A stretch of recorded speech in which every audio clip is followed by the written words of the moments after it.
अब बात करते हैं एक रिसर्च की। नाइट फ्रैंक की वेल्थ रिपोर्ट सामने आई है और ये रिपोर्ट इशारा कर रही है कि भारत में धन कुबेरों यानी धनी लोगों की जो संख्या है वो लगातार बढ़ती जा रही है और हम दुनिया के मुकाबले बहुत तेजी से आगे बढ़ रहे हैं।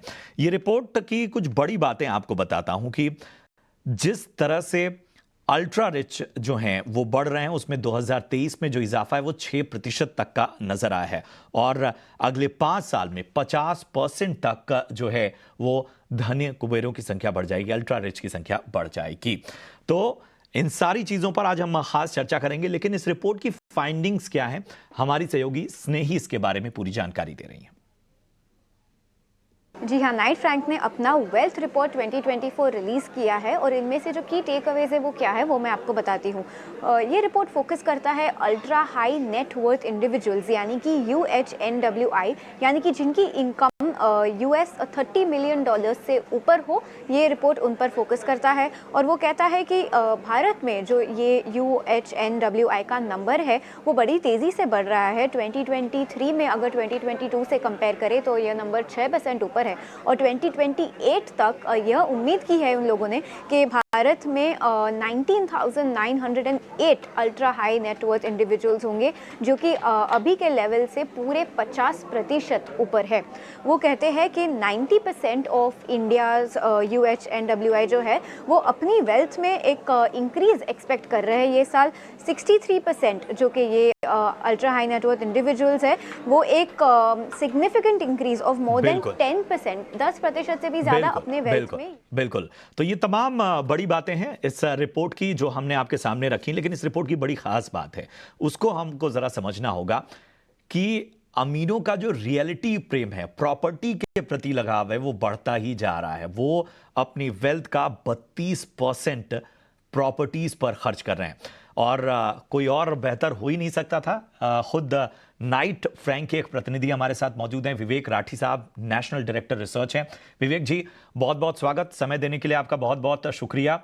रिपोर्ट की बात तो ये कहती है कि जो अल्ट्रा रिच हैं उनकी रफ्तार बढ़ रही है, वो बहुत तेजी से भारत में वेल्दी हो रहे हैं, लेकिन स्पेसिफिकली मैं ये रियलिटी प्रेम के कारण जानना चाहूंगा। ये जो रियल एस्टेट के प्रति अल्ट्रा रिच का लगाव है और आंकड़े बड़े हैं, ये छोटे आंकड़े नहीं है कि 32% अगर वो प्रॉपर्टीज में इन्वेस्ट कर रहे हैं, वहां पर खर्च कर रहे हैं, तो बताएं आखिर इसकी वजह क्या है। जरूर। ये हम बात कर रहे हैं नाइट फ्रैंक वेल्थ रिपोर्ट की, जो एक ग्लोबल पब्लिकेशन है। और इसमें जो अल्ट्रा हाई नेटवर्थ इंडिविजुअल्स है, $30 मिलियन मतलब करीब 250 करोड़ की नेटवर्थ से ज्यादा वाले लोगों का आकलन है। और आपने जो प्रॉपर्टी प्रेम की बात कही, अगर हम ब्रॉड तरीके से देखें तो केवल HNI सेगमेंट ही नहीं, भारतीय जनता में प्रॉपर्टी का रुझान तो काफ़ी है। जो अगर आप हाउस होल्ड वेल्थ का एलोकेशन देखें नेशनल लेवल पर, वो करीब 55% है। उसके बाद में दूसरे एसेट क्लासेस आते हैं रियल एस्टेट के अलावा। अगर हम HNI सेगमेंट की बात करें तो हमारी स्टडी के हिसाब से करीब 32% जो इनका नेटवर्थ है वो प्राइमरी और सेकेंडरी मतलब पहले और दूसरे उनके जो घर हैं उसमें उन लोगों ने एलोकेट किया हुआ है। कई सारे कारण हैं ऐसा होने का। सबसे पहला मुख्य कारण हमने ये देखा है कि जो इन्वेस्टमेंट वाला एंगल है, प्लस उसके साथ में एजुकेशन और लाइफ़स्टाइल वाला जो एंगल है, कोई ना कोई वजह से इन HNIs के लिए भी बहुत बड़ा कारण रहा है, जिसकी वजह से उनका कमिटमेंट रियल एस्टेट में बना हुआ है। 32% प्राइमरी और सेकेंडरी होम्स में और बाकी में दूसरे asset classes including their business equity and other equity exposures.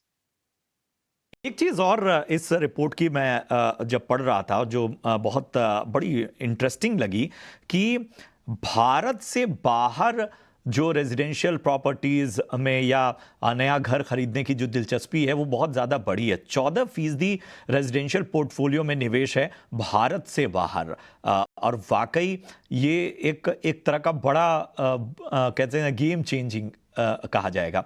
ये क्या इशारा कर रहा है?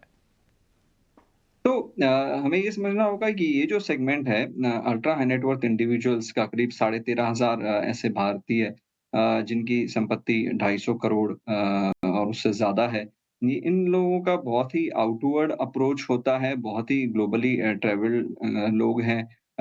बिज़नेस इंटरेस्ट भी है ओवरसीज़ और इन्हीं कारणों की वजह से करीब 15% तक जो प्रॉपर्टी एक्सपोज़र है वो ओवरसीज़ मार्केट्स में है। इसमें बहुत सारे बड़े मार्केट्स आ जाते हैं, चाहे हम यूएस के कुछ शहरों की बात करें, यूके, लंदन की बात करें, Dubai, Singapore, Hong Kong in markets की बात करें। ये दिखाता ये है कि हाँ, भारतीय भी अ, ओवरसीज़ मार्केट्स में प्रॉपर्टी इंटरेस्ट रखते हैं। हालाँकि ये जो आंकड़ा है ग्लोबल यूएचएनआई सेगमेंट जो है उसके कंपैरिज़न में कम है क्योंकि ग्लोबल में जहाँ तक हम देखते हैं करीब 22 से 25% ओवरसीज़ प्रॉपर्टीज़ में एलोकेशन है उनके होम लोकेशन के बाहर। भारत में अगर ऐसी अलग तरीके से देखा जाए तो 85% इंटरेस्ट अभी भी भारतीय प्रॉपर्टीज़ में ही है इन एचएनआईज़ का। एक चीज और विवेक मैं समझना चाहूंगा, अब यहां से फिर क्या बिग पिक्चर बन रही है? इस रफ्तार को अगर आप लोग आधार मान रहे हैं तो आपकी फाइंडिंग्स क्या कह रही हैं कि फिर यहां से रफ्तार और ज्यादा बढ़ेगी, या किसी तरह के कंसर्न्स भी हैं?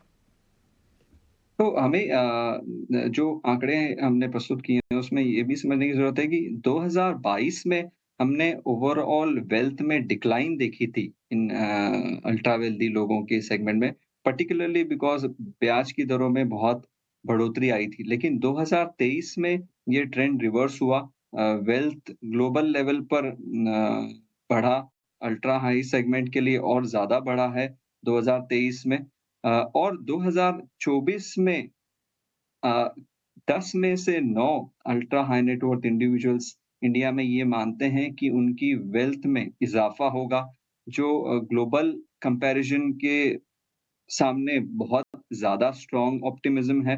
और केवल यही नहीं, 10 में से 9 यही नहीं मानते कि उनकी वेल्थ में इज़ाफ़ा होगा, लेकिन जो इंटेंसिटी ऑफ इंक्रीज़ की बात करते हैं जिसमें हमने ये पाया है कि करीब 60 से 65% भारतीय अल्ट्रा वेल्दी ये देख रहे हैं कि उनकी संपत्ति में 10% से ज़्यादा इज़ाफ़ा होगा, जो बहुत ही स्ट्रॉन्ग सेंटिमेंट दर्शाता है।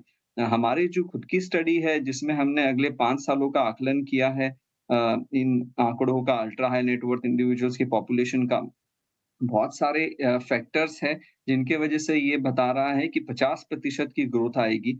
मानते हैं हम कि लोअर बेस है कंपेयर्ड टू कई ही बड़े मार्केट्स यूएस, यूके जैसे मार्केट्स के कंपैरिज़न में जहाँ पे ultra high net worth individuals की तादाद और बहुत ज़्यादा है।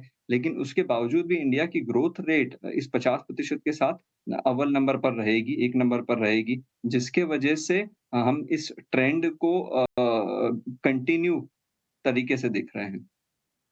बहुत बहुत शुक्रिया करेंगे विवेक आपका इस समय देने के लिए और इन सारी बातों पर बारीकी से विश्लेषण करने के लिए। और हम यही कहेंगे कि यहाँ से तो तस्वीर और जो बिग पिक्चर नज़र आ रही है वो और बेहतर और बेहतरीन नज़र आ रही है, और ये कहीं ना कहीं हमारी एक बड़ी सोच और बड़ी रफ्तार की ओर इशारा करती है। बहुत बहुत शुक्रिया इस चर्चा के लिए। इसी के साथ आज के इस बुलेटिन में इतना ही।